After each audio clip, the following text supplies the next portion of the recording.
At 19, Darcy Lynn finally reveals the truth about the day everything almost fell apart on. It wasn't just another big performance, it was a moment that shook her to the core. And then, Simon Cowell stepped in, not as the tough judge you know, but in a way that nobody expected. Tune in to find out how one day on changed everything for Darcy Lynn, forever. Simon Cowell played a pivotal role in Darcy Lynn's journey. A sweet young girl wins the hearts of America with her ventriloquist act, gets the golden buzzer, and voila, instant fame. But let's be real, it wasn't all sunshine, confetti, and puppet magic. Behind that polished performance was a whirlwind of messiness that nobody really saw coming. She had to work her socks off to get here. There was one moment that almost made her quit, something so explosive, it could change everything you thought you knew. Simon Cowell himself got involved in the story, and for those of you thinking he's the big bad wolf who's only into money and hits, well, you're not entirely wrong. But there's more to it.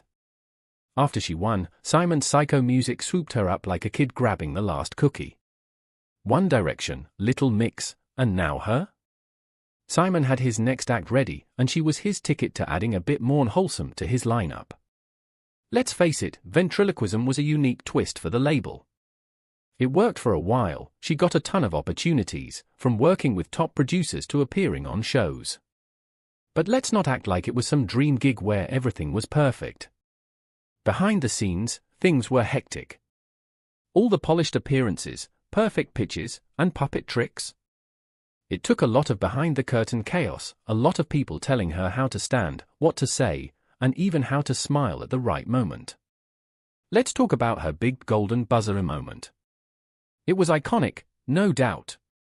But that golden buzzer didn't come without some meticulously planned puppetry, every beat and note rehearsed a million times over until even she probably wanted to strangle her own puppet, metaphorically speaking, of course. While everyone else saw a girl effortlessly singing her heart out while her puppet sidekick did its thing, she was running through mental gymnastics just to make sure every move was executed flawlessly. All that just for a couple of seconds of glitter raining down on her head. She had to evolve, reinvent herself, and make sure she wasn't just another winner relegated to one of those "Where Are They Now?" YouTube compilations. She added more characters, brought new routines, and basically tried anything that would keep people interested for more than 10 seconds, because that's about the attention span of audiences these days. Darcy stayed surprisingly down to earth. It's easy to get caught up in that celebrity life, but somehow, she managed to still thank her parents, smile for the cameras, and not get completely fed up with all the puppets she had to drag around. Honestly, props to her. Most of us would have just set fire to them by now, but she kept her cool and even grew to love them more. Could she break out of ventriloquism if she wanted to? At some point, you have to wonder if she even got sick of the puppets. Wouldn't it be easier to just sing without having to pretend a stuffed animal was hitting the high notes? But ventriloquism was her thing. It was her hook, the unique twist that set her apart. And in an industry built on gimmicks and what's trending now, she knew better than to ditch her golden ticket just yet. Simon, surprisingly enough, even showed his softer side, at least once. He connected with a fan who was on their way out, in other words, they were very, very sick. Simon's all tough as nails when he's on TV, but apparently, the guy has a heart somewhere under all that black wardrobe and sharp comments. He showed up to meet the fan, not for the cameras, but because he actually cared. With him was Richard Goodall, someone most people haven't even heard of, but who's done some good work spreading positivity with his music. Together, Simon and Richard made that fan's day, turning what could have been a sad farewell into something almost uplifting. Turns out even the king of snark can do something nice every now and then. Who knew? Her story isn't just about a girl and her puppet. It's about having a mentor who'll drag you through the muck when you're ready to quit, having enough humility to take orders when everyone is treating you like a superstar, and realizing that every smile on stage is backed by a ton of sweat and sacrifice backstage. She had to navigate a tricky world where you're only as good as your last performance, and where even a puppet has to be perfect. Her journey is a mix of skill, perseverance, and a bit of luck, but mainly, it's a reminder that success isn't always as glamorous as it looks from the outside. It's about constantly evolving, holding on to what makes you unique, and grinding away, even when the applause has faded. And who knows? Maybe one day she will decide to ditch the puppets altogether and just be herself, no strings attached. Behind the spotlight, there was a reality of constant hard work and emotional roller coasters. Not many people saw the exhaustion that came from endless rehearsals or the times when she just wanted to be a normal teenager without the pressures of keeping a career afloat. Fame, while often celebrated, came with its own burdens. Public perception meant she had to constantly be the smiling, upbeat girl everyone remembered from the show, even when she was drained and overworked. The entertainment industry is a relentless machine, and once you're in, it's hard to take a break. She wasn't immune to the unrealistic expectations that the public and her own management had for her. She had to churn out new content, attend events, make appearances, and maintain a high level of performance, all while still being a teenager dealing with typical growing pains. It's almost surreal to think of a young girl juggling ventriloquist acts in front of thousands while her peers were just worrying about their high school homework or weekend plans. After Darcy had to keep up her image, and Gary Owen was there to make sure everything stayed perfect. There was branding, marketing, and the whole package that came with being a psycho music artist. Photo shoots, interviews, getting her social media presence just right, it was all part of the job. The kind of public scrutiny that most adults would struggle with was part of her daily life.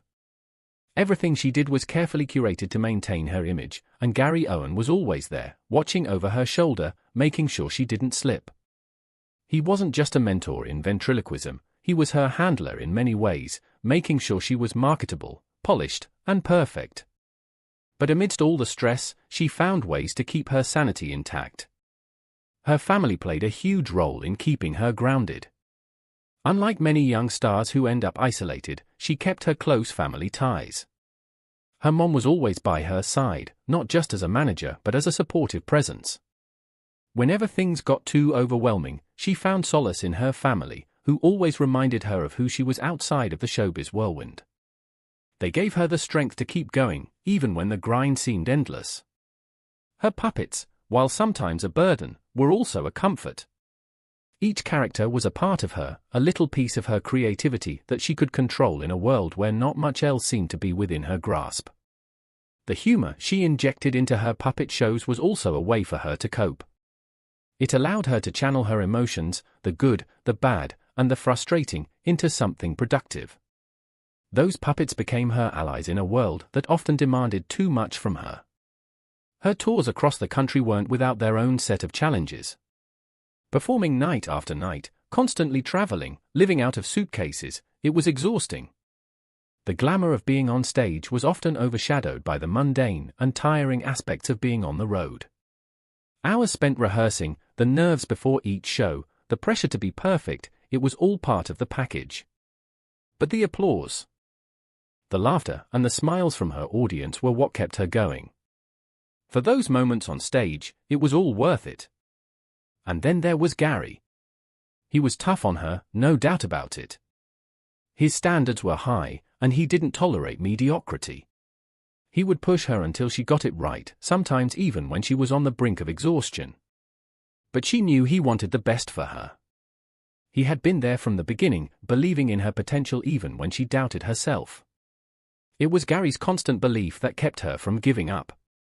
He wasn't just her mentor, he was her rock, the person who always made sure she was giving her best. There were times, though, when she wondered if it was all worth it. Was the fame, the applause, the recognition enough to make up for the sacrifices she had to make?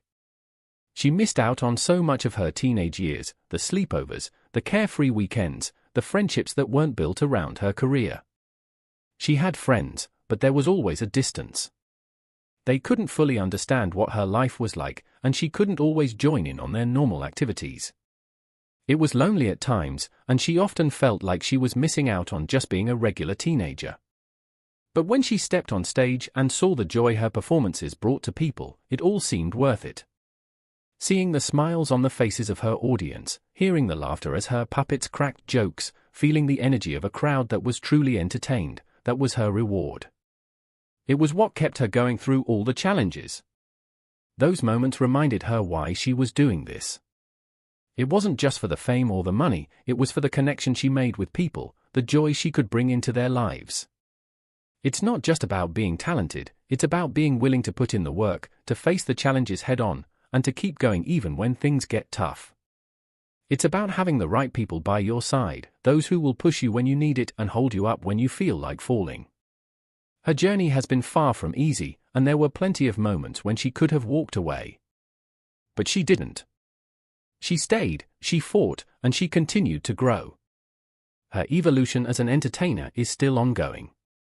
She's still young, with a whole career ahead of her, and there's no telling where she'll end up.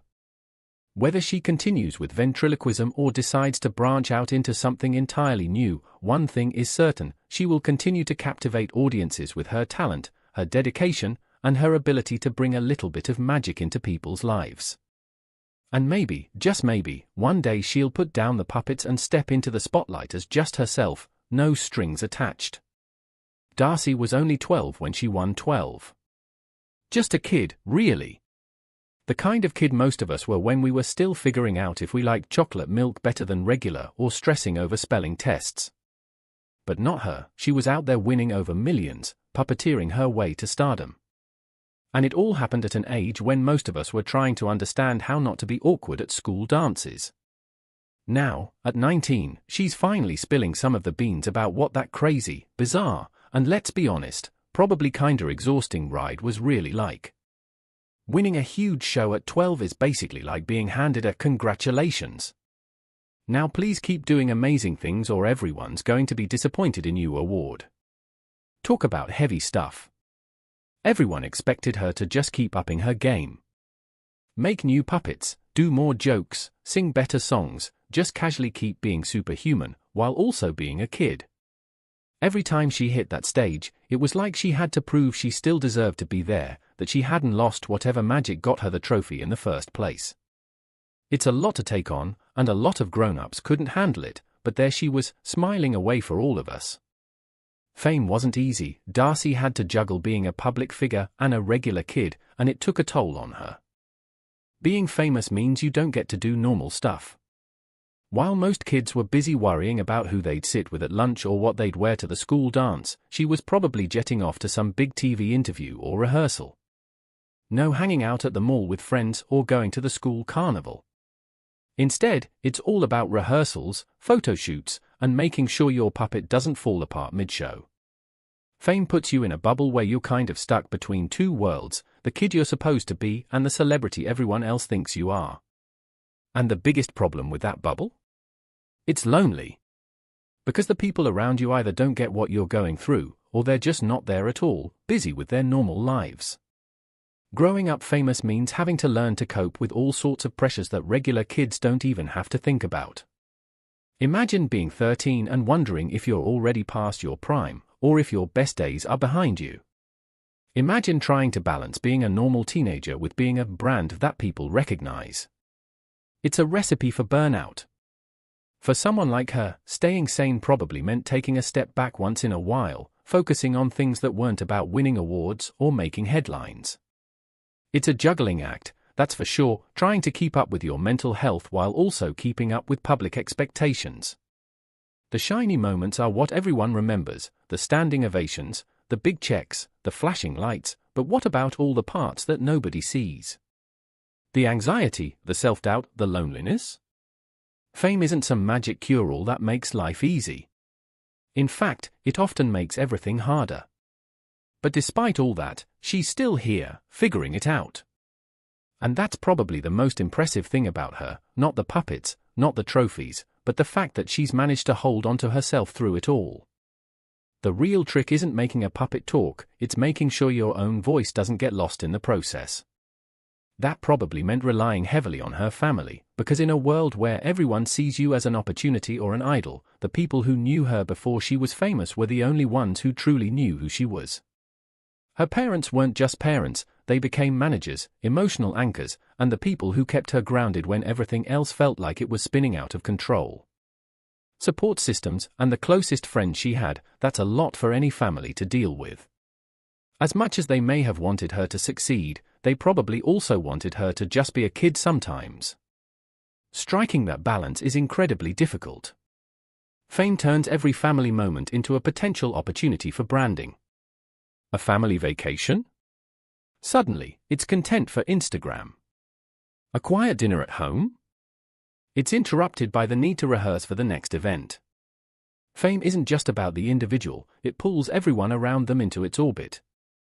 Darcy started to see fame for what it really was, not just an opportunity but also a burden. At 12, she might have seen as a chance to show off her skills and make people happy. By 19, she probably realized it was a lot more complicated than that. The industry has a way of chewing people up and spitting them out. It's all about what's new and exciting, and as soon as you stop being that, it moves on without you. Staying relevant is a full-time job. It means constantly reinventing yourself, constantly finding ways to stay in the public eye, and constantly battling the fear that maybe, just maybe, your moment has passed. That's a terrifying thought for anyone, let alone someone who's barely out of high school. She has managed to hold on to some sense of herself. She's had to navigate a world that's often unforgiving, where one mistake can be the thing everyone remembers about you. The fact that she's still performing, still finding joy in her craft, speaks volumes about her resilience. Many young stars fall apart under the weight of all these pressures. They turn to unhealthy coping mechanisms, fade into obscurity, or quit entirely. She, on the other hand, has chosen to keep going, to keep figuring it out. And that says a lot more about her than any trophy ever could. The challenge now is how to evolve without losing what made her special in the first place. It's a delicate balance, staying true to her roots while also proving that she's more than her past accomplishments. Fame has a way of making people think they know everything about you, but her real journey is just beginning. Whether she ends up taking her talents in a completely new direction or finding ways to innovate within her craft, what matters most is that she's doing it on her terms. She's spent years living up to everyone else's expectations, and now it's time for her to figure out what she wants. Was Simon Cowell a force for good in Darcy's journey, or just another shrewd opportunist? Drop your thoughts in the comments, and if you enjoyed it, don't forget to like and subscribe.